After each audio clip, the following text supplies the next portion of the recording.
Germ warfare, a phrase destined to send shivers down anyone's spine. When the enemy uses biologically produced bacteria or viruses to attack, an idea and a practice as old as civilization itself. From the Scythian warriors who dipped their arrowheads in the decomposing bodies of the fallen 2 millennia ago, to the madman who mailed anthrax to US government officials early in our own century.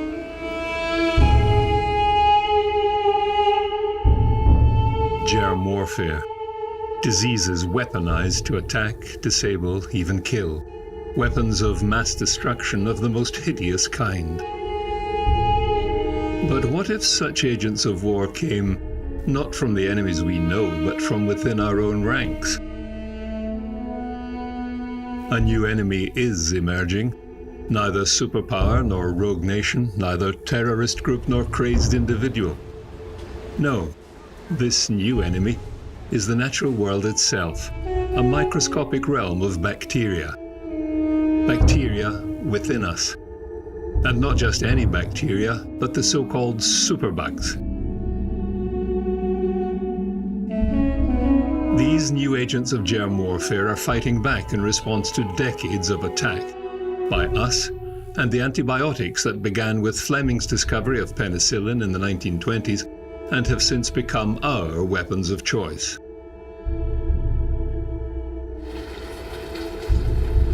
So antibiotics were coined as magic bullets at the beginning of the last century, and it was thought that antibiotics really solved the whole problem of infections. However, after the use of antibiotics, it became apparent that resistance develops in the bacteria. So it has turned out that we need to be really more careful in how we use antibiotics and when.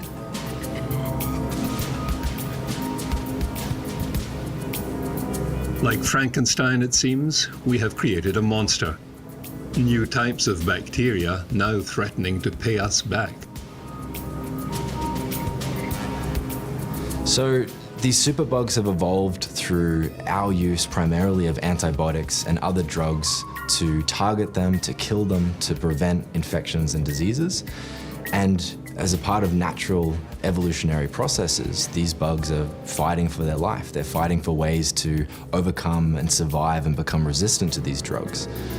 And so they've adapted multiple mechanisms to evade the action, a mechanism of action of these drugs and become essentially resistant to them.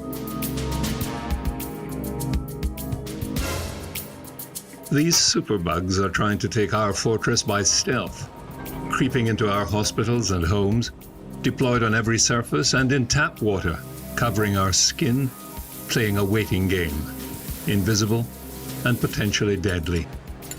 And so we find ourselves at war.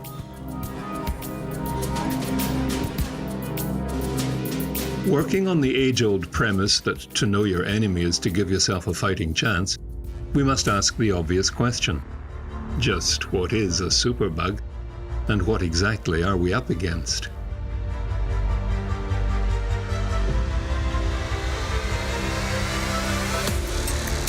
Superbug. Well, a superbug most traditionally is thought of as a type of bacteria that is resistant to a full spectrum of currently used antibiotics. It's a very broad term that but most understood as in terms of the antibiotic-resistant space. But we have many super bugs in terms of that can cause illness and disease, and they aren't always necessarily resistant to antibiotics.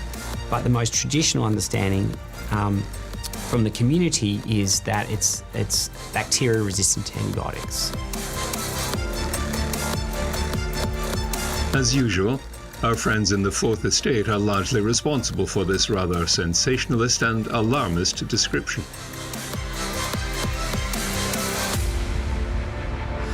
How I interpret a superbug? Well, there's more than one. There's quite a number. And superbug is a media term.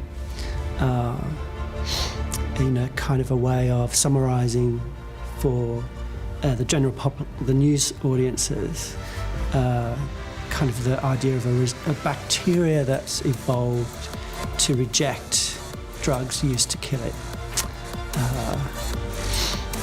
And that happens all the time, but some infections are very serious, and they've evolved in this way, and so they're called superbugs. So the classic one is golden staph, which is a hospital-based infection, skin infection, which if it gets into a wound can be quite, and if it's untreatable, it can be quite serious. So superbug would mean those very difficult to treat pathogens that cause infections, where we've got only a very small number of antibiotics that work, or sometimes there's even no available antibiotic that works anymore against these infections. There you have it. Drug-resistant germs are fighting modern medicine, and particularly antibiotics, substances that can inhibit or even stop the growth of bacteria. The medical future looks uncertain unless scientists and clinicians join forces to find new ways of conserving the arsenal of antibacterial weapons we already have and developing new strategies to defend ourselves against the superbugs. In a sense, we have become our own worst enemies.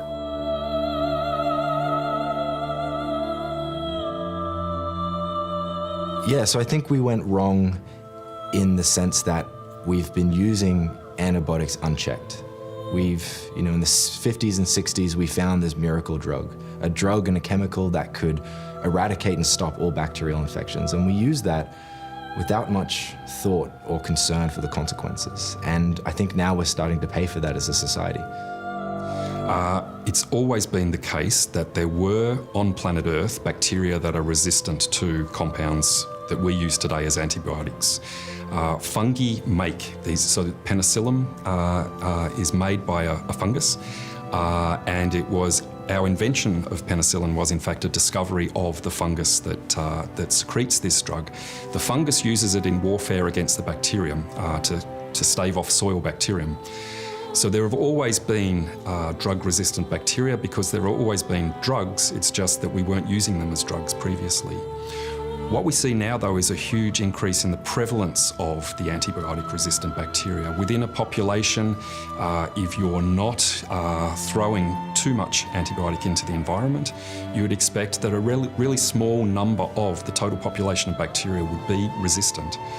If one of them infects you, then in the olden days, it was most likely going to be an antibiotic-susceptible one simply because of the numbers. Now that we've increased the proportion of antibiotic-resistant bacteria by overuse and misuse of antibiotics, we have the reverse situation where it's most likely that you'll be infected by a drug-resistant bacterium rather than a drug-sensitive one. And so we somehow have to try and work backwards in the way in which we've put this evolutionary pressure on. But it has always been the case and will always be the case that there are some antibiotic-resistant bacteria in the environment.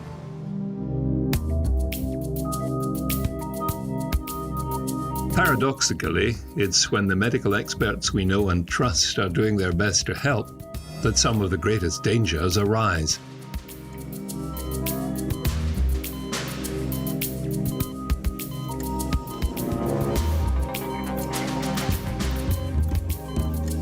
I think basically we look at our skin and our skin is covered in bacteria, which people often don't necessarily realise and recognise. And a lot of the bacteria just live there happily, not causing any problems. But when you do surgery, so when you make a cut in the skin, these bacteria on the skin can suddenly get into the wound. And in that setting, they then instigate the infection. But exactly the reason why they go from living happily and harmoniously on our skin to causing problems in the wound is something that we're really only just beginning to understand, and it's quite a fascinating area as to why these bacteria behave badly in the setting of a wound. They behave so badly, in fact, that some experts are predicting doomsday effects flowing from apparently innocuous causes. If we don't manage new ways to combat antibiotic resistance, The worst case scenario would be catastrophic. I think people will regularly die of scratches and cuts and regular abrasions. I think all of modern medicine would change. Going into surgery would now be a life-threatening decision. Do you put yourself at risk from contracting an antibiotic-resistant infection that we have no mechanism to cure?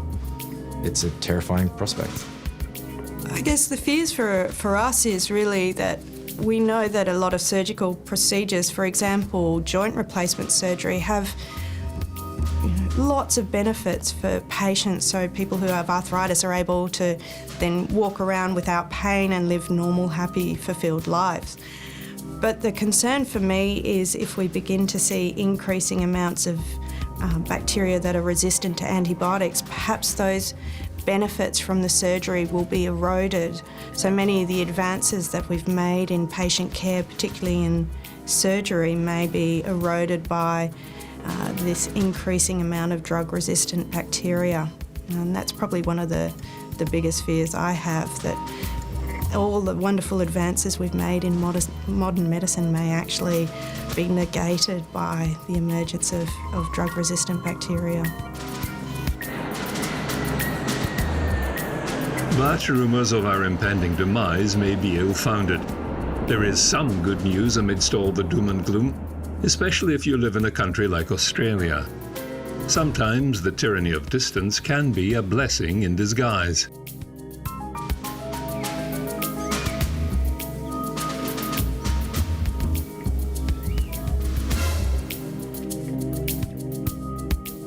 Internationally, we are seeing a lot of cases of very difficult to treat infections in places like South America, also South Africa and Southeast Asia. However, even in Europe, in places like Greece, the number of resistant bacteria has been increasing dramatically. At the moment, the situation in Australia is not quite as serious as in other parts of the world. However, we are seeing more outbreaks of those difficult to treat infections, and also due to the international travel as well, this problem is increasing in Australia. Overseas, they're definitely seeing increasing numbers of superbugs than we are in Australia, as well as the superbugs are more extreme. So they're much more resistant to kind of all currently available antibiotics. And the issue is that it's much more commonly seen in the community, being in standard things like water fountains or puddles of water around soil, in rivers and streams. So very much embedded within the environment, and the drivers of that appear to be inappropriate and misuse of antibiotics in the community.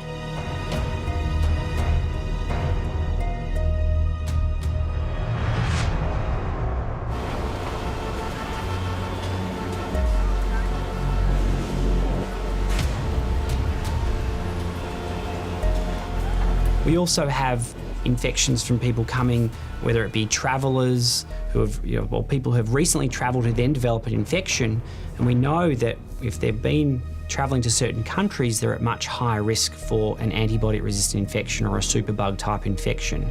And this is particularly relevant for Australia because the very high rates are within our neighbours, our region, whether it be parts of Southern Asia or Southeast Asia. We know that there's very high rates of superbugs within the community, and if any of us travelled to these parts of the world and came back, we would have a very high chance of being a carrier of a superbug within our gut. And rates of that would be in Southern Asia, it's probably about 70% of us coming back would be a potential carrier of a superbug within our gastrointestinal tract.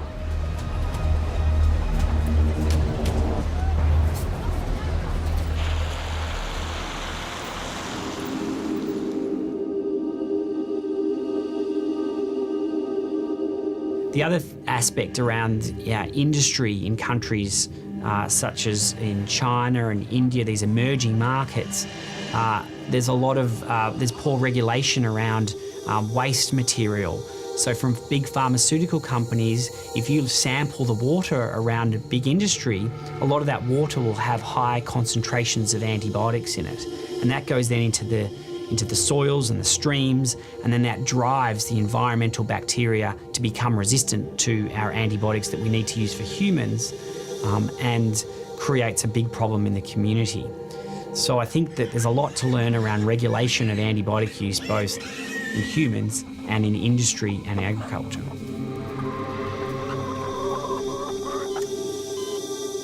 Problems may also arise not because of invasions from abroad, but as a result of invasive surgery.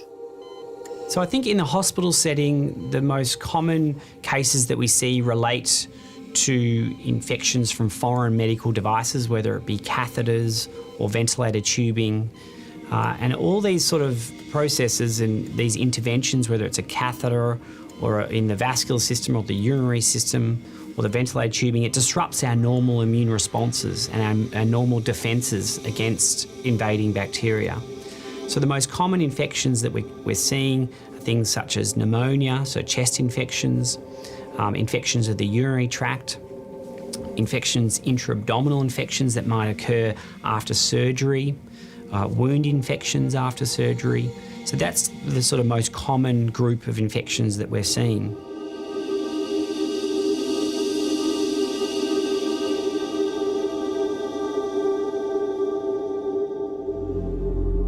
The most commonly known infection is golden staph, or Staphylococcus aureus. Called golden because of its colour in a petri dish, it lives on our skin and is normally harmless, though sometimes causing minor infections or boils.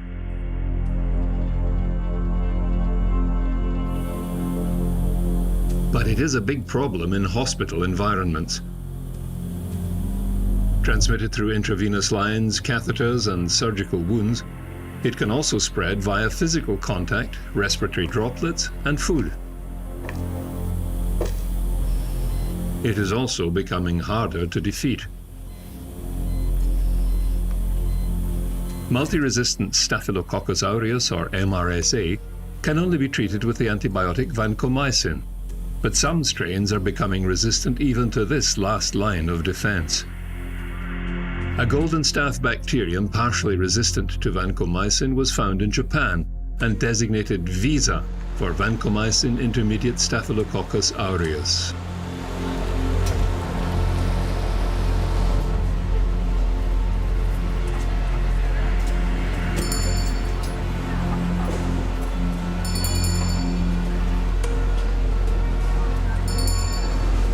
Another highly aggressive bug, which is vancomycin resistant, is Enterococci, or VRE, identified in Australia. This is a bacterium that lives in our gastrointestinal and genital tracts and can be a problem in post-operative patients, infecting wounds and causing septicemia and endocarditis, or heart infections, and urinary tract infections.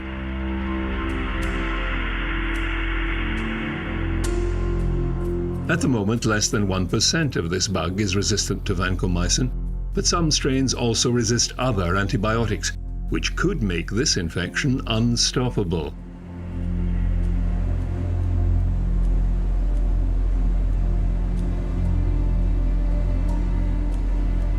Streptococcus pneumoniae spreads through respiratory droplets and can also cause meningitis and septicemia, or blood poisoning.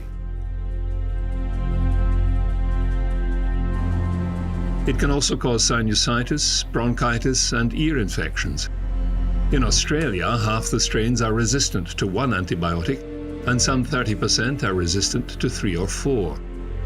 As such, a common infection in people, Streptococcus is considered potentially more dangerous than golden staph.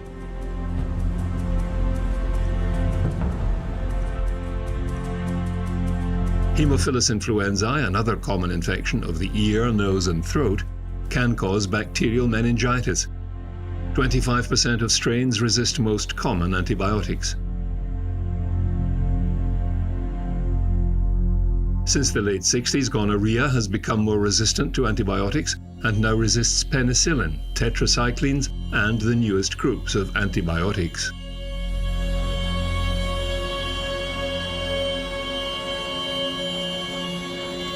There's an old joke about not going into hospital for fear of coming out with something worse than what put you there in the first place. Some well-informed people aren't laughing.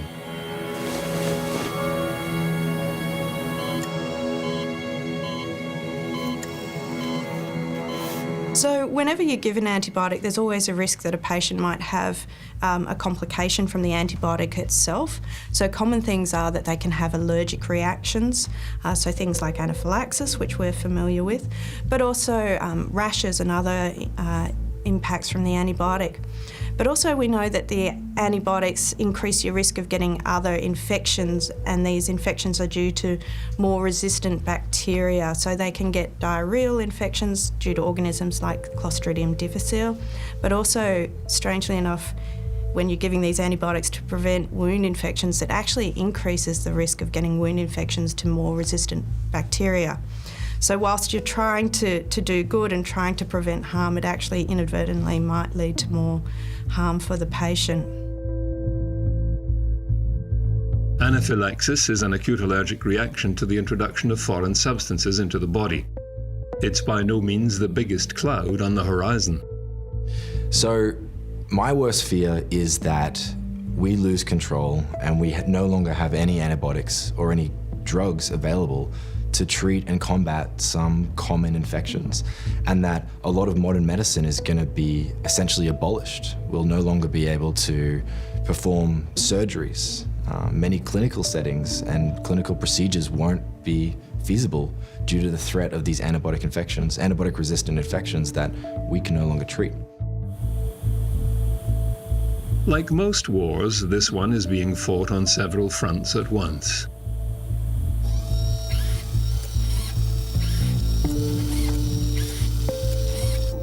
So I think, historically, these antibiotic-resistant bacteria have often been thought of as just in the hospital system, so that it's contracted via, the hospitals. There's a lot of drivers of antibiotic resistance that we can talk about in a hospital system. But now that we're seeing antibiotic-resistant bacteria in the community as well.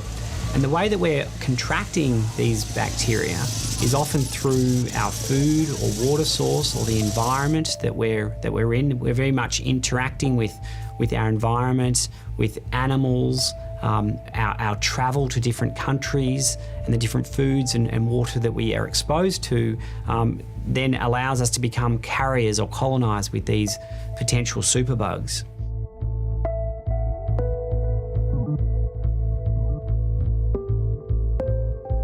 Once again, there are those who can see the way forward. So the reason that bacteria evolve resistance to anything in their environment is that bacteria are extremely good at conquering new environments. So a bacterium that can live in a hospital, when faced with something that would, a drug that would make it die, most of the population will die, but there'll be some bacteria that for whatever reason, based on their genetics, are able to resist the antibiotic. And this is a force of nature. This is not something that you can do anything about. It's the basis for the evolution of life on Earth, and so it's not a bad thing. It's just that in this case, the outcome is something dreadful, an infection of a person that could well result in their death. And so the evolutionary ability of a bacterium to resist an antibiotic is not something we can stop. What we can do, though, is work out ways in which we either slow down the rate at which evolution will occur, or find some other way, something, a completely alternative way of getting rid of the bacterium. So, just in the simplest possible explanation of this, you can kill bacteria with a drug, but you can kill bacteria with extreme heat, and this is the basis for autoclaving instruments before an operation.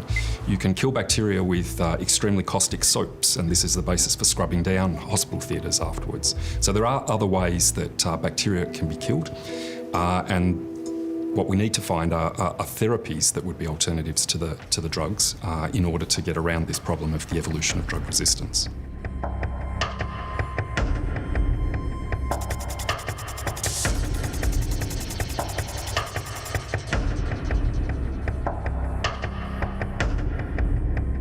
For some, that way forward seems to lie in combining the fruits of work in the theatre and in the lab.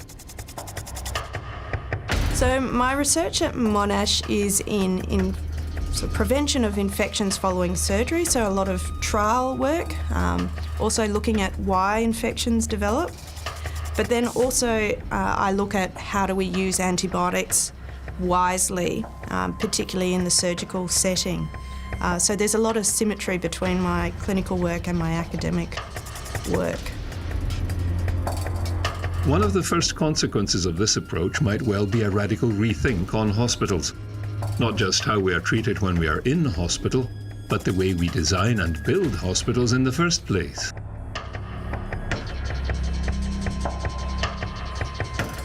Yeah, I think hospital design is really crucial. I think that superbugs within a hospital setting not only can be on the patients and on the devices around the patient, but that they can be in the hospital environment. And I think our appreciation of that is only increasing over time. And a prime example might be that older hospitals might have multi-bed bays where you have 4 patients in one room, all sharing the same bathroom. And in terms of transmission, that would be a very high risk from person to person, as well as within the bathroom. So I think in terms of new design, infection prevention and control is really a high priority in new hospital design, in terms of obviously having new single bed bays for patients and dedicated bathroom facilities. Taken to its extreme, this might even lead to a further paradox: designing facilities that do away with water, always considered the most fundamental requisite for healthy human life. I think the other thing that's being talked about at the moment is around water. And some of these superbugs love to live in water. And it could be even the taps and the sink systems that are used in hospitals.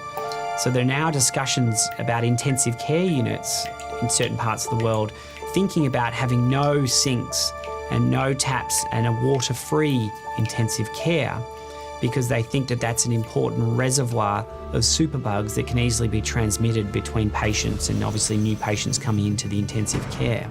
So I think there's a lot of new things that are being thought about around design, and also I guess around the ability to decontaminate or decolonise or sterilise the environment, and might be curtains and surfaces and bed rails, etc.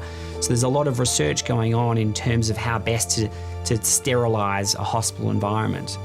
And there's great exciting technology, whether it's hydrogen peroxide vapour or other types of innovative methods. The relative ease with which antibiotics can be obtained in some places is also of concern.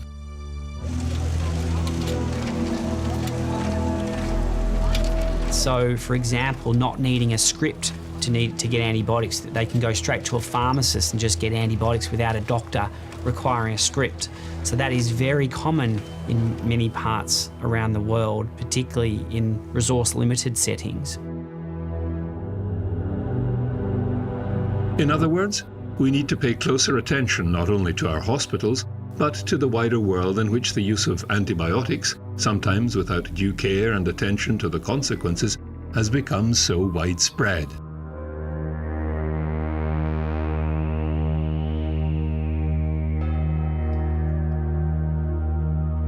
So it's not just hospitals where we're concerned about antibiotic-resistant bacteria or superbugs. Environmentally, they're a big problem too.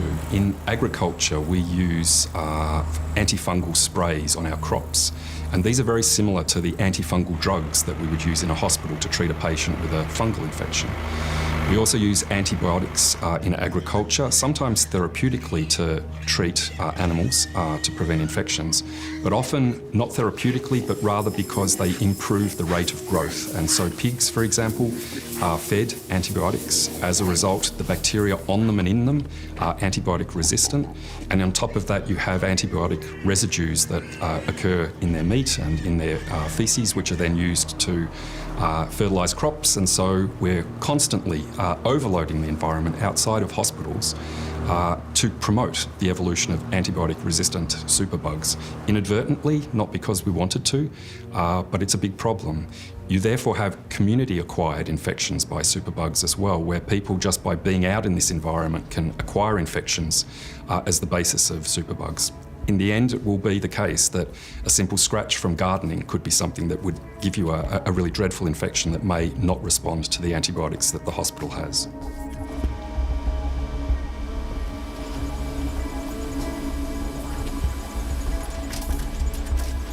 Another part of the answer is antibiotics themselves. Not only the development of new ones, but the strategic approach of using existing ones in previously untried combinations to produce a result whose whole is greater than the sum of its parts.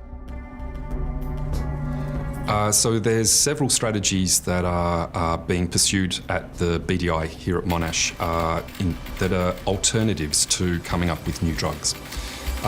One of the fascinating things is the idea of using multiple either antibiotics or an antibiotic and a different drug, which can be used in a combination therapy that will be more difficult for the bacterium to become resistant to. It doesn't stop resistance, but what it does is extend the window over which it takes evolution to finally catch up to becoming resistant to this therapy. Ultimately, perhaps we will come across a combination therapy, which will be impossible for bacteria to become resistant to. That's a great hope, of course. Another thing that we're doing is to move right away from the idea of drug resistance. So there are several people here at the BDI who are looking at ways in which you could instead treat the patient as opposed to the infection. And by that I mean to stimulate their immune systems to use a drug, or which may be a drug that's existing if we can work out the right sort of way of delivering it, or it may be a drug which needs to be discovered. But the idea here would be that if you had a compound which would promote the immune system to make it stronger than the bacterial infection, or indeed the fungal infection, then you have opportunities where you can treat the patient rather than treating the infection. The great advantage of this strategy is that the patient won't become resistant to this drug. So this is a drug which you can rely on over generations. The bacteria won't know what's coming, and they won't be able to respond to the fact that a super aggressive immune system is now hunting them down. Often seen in a skeptical modern world as enemies in their own right, pharmaceutical companies have traditionally driven the development of antibiotics and their deployment on the medical battlefield.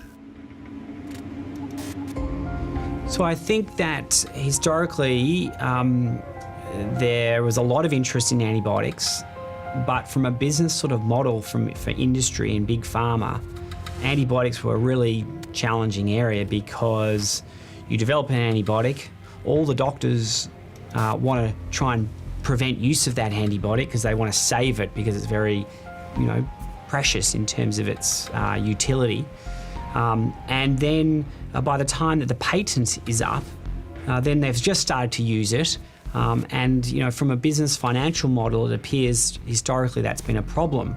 Things now, the governments around the world have realised this, and now there's a lot of incentives and ideas to try and improve the kind of business model around antibiotic drug discovery and development.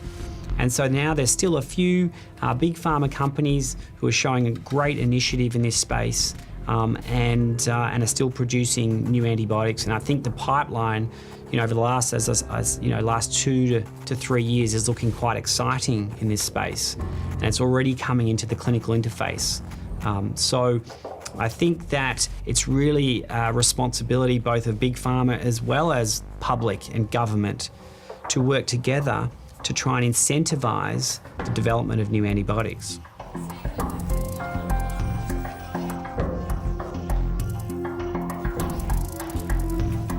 Monash University in Melbourne, Australia, is on the cutting edge of this research with a multifaceted approach to the problem. My work involves studies in a laboratory where we look at the effects of different antibiotic treatments on difficult to treat bacteria. And also it involves mathematical modeling in order to describe the relationship between antibiotic concentrations and effects.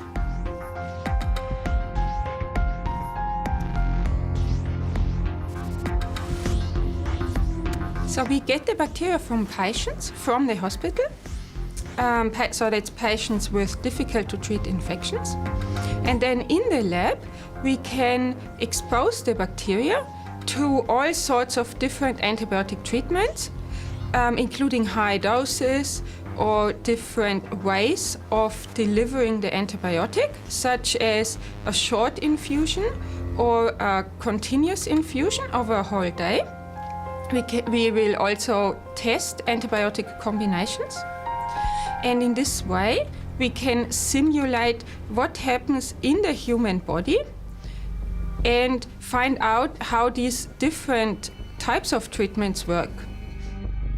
The overarching goal of our research group is really to beat and tackle these superbugs.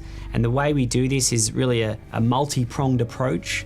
I have a research group that starts off at the bench to understand how these superbugs, what are the mechanisms that they use to cause disease. And if we can understand those mechanisms, then we can look for novel therapeutics that can prevent those kind of mechanisms and disease. The second is then to move into the sort of area of rapid diagnostics. How can we quickly identify that we're dealing with a superbug or not? And that's really crucial to target our rapid treatment of these superbugs and outcomes for patients. And then I guess the next is about best use of antibiotics. How do we use our antibiotics, our currently available antibiotics, in the best possible way to prevent the emergence of resistance and to best kill off superbugs? And I guess more broadly then is about transmission. How do we prevent transmission from environment to patient, from patient to patient, from healthcare worker to patient? And that is both within the hospital setting as well as out in the community. And we're really reaching out into the community, particularly in nursing homes, to understand the role of nursing homes as a reservoir of superbugs. Sometimes, too, cutting-edge research can turn into a different kettle of fish, almost literally. So we use zebrafish in the laboratory environment because they're a great model system to study how the host immune response responds to superbugs. We're able to use the fish to image in real time how the white cells, the main immune cells, attack superbugs in real time with real infections, whether it be in the bloodstream of the zebrafish or in the soft tissue of the zebrafish. And we can do this and we can really understand processes of both how the host and the pathogen are interacting. And by doing this, we've been able to identify novel pathways in the bacteria that we can potentially block to augment or to facilitate an increase in immune response so that the neutrophils or the white cells can kill off the superbugs more rapidly.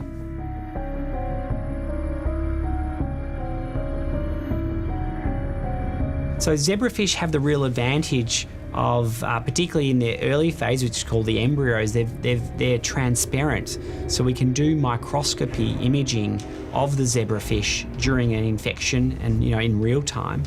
The other thing is that we can manipulate the genetics of the fish, so we can actually have fluorescent white cells. So if we have red fluorescent neutrophils or white cells of the fish, and we have green fluorescent superbug, we can actually look in real time how they interact and do very detailed imaging and microscopy.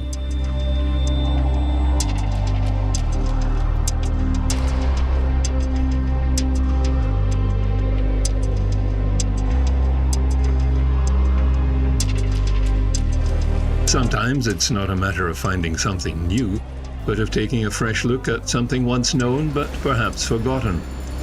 For example, there is an antibiotic that fell out of favor many decades ago. Polymyxin E, or colistin, first developed in Japan and used clinically in 1959. It was known to be toxic to patients' kidneys. However, it is an antibiotic of last resort for many types of resistant gram-negative bacilli.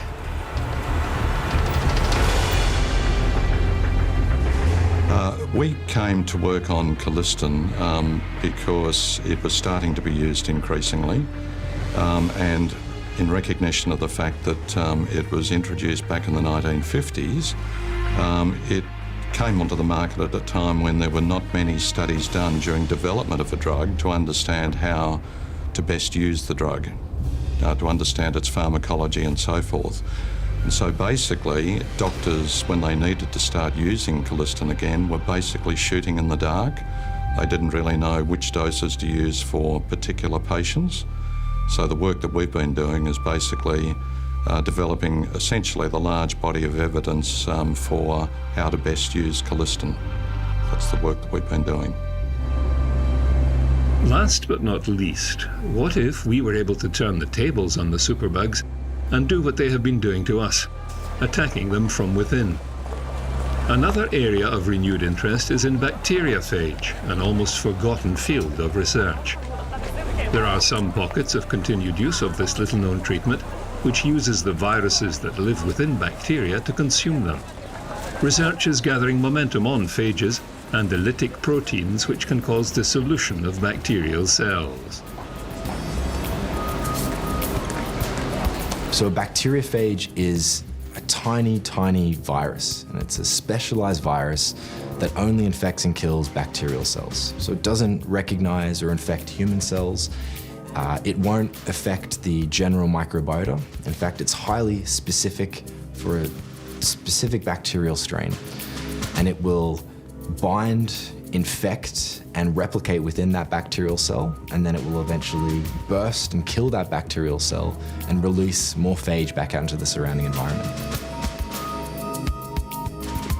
Once again, it seems the use of bacteriophages is a case of relearning what we already knew and turning it to our advantage.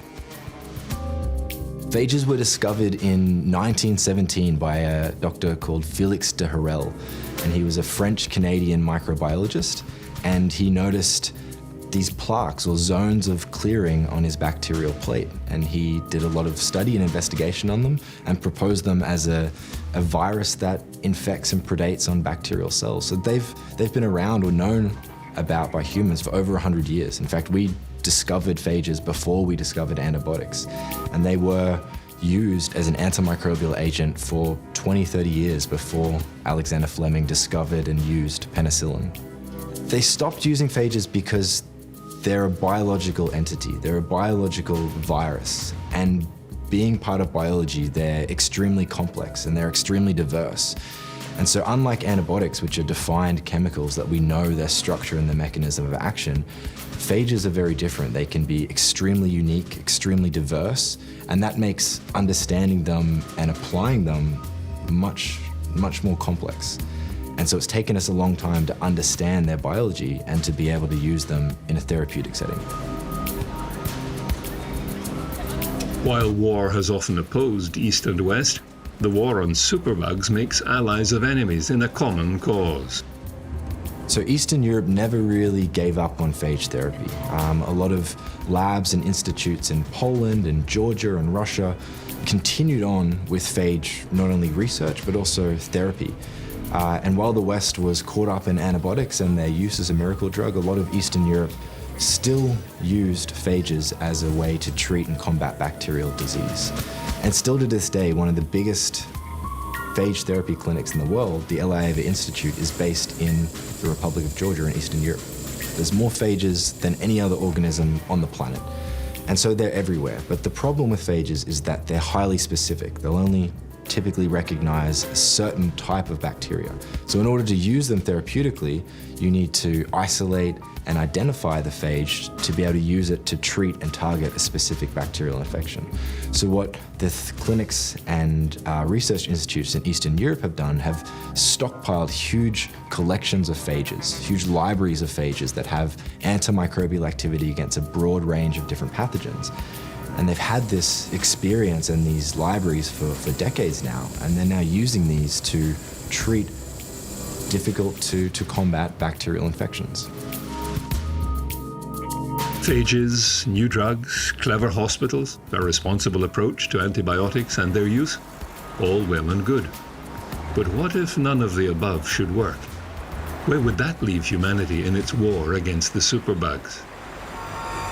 what I think is a real tragedy. So the ultimate irony is that as we get better and better at defeating cancer through the research investment that's been made and the clever therapies that have come about, more and more of the people who die as a result of cancer will die from infections. They'll die from infections because of operations they have to save their lives from the tumour or from the other cancers. And they will end up with a post-operative infection which is multi-drug resistant, which the doctors can't do anything about, and that will be their fate. Particularly in the case where the person may have had to undergo chemotherapy or radiotherapy, which impacts their immune system. And I just think this is such a dreadful dilemma that we really have to up our game in terms of what we do, looking into research on infections, on microbes, on bacteria, on fungi, to make sure that this terrible tragedy doesn't eventuate.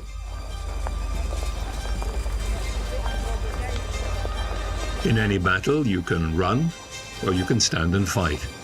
How are we reacting to the superbugs? Are we aware? And should we be afraid? I am. I'm frightened for the future. I firmly believe that we can do something about this. I think this is a dreadful and huge problem that can be turned around. And so my fear for the future is that we won't act hard enough and fast enough to actually turn the problem around. If you think about your kids and your grandkids, it is something that you get scared about. It's not the only problem for the future that's a dreadful one, but it really is one of the big ones. And we do have to act more and more quickly if we're going to see a solution soon enough. The fears are that these bacteria are extremely smart and intelligent. They've shown an amazing track record to be able to get around our new antibiotics all the time.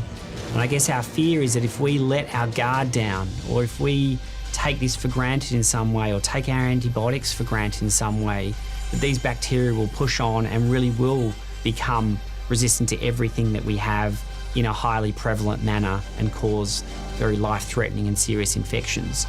So I think that's a real driver for humans and innovation, is to stay one step ahead of these very, very, very smart superbugs.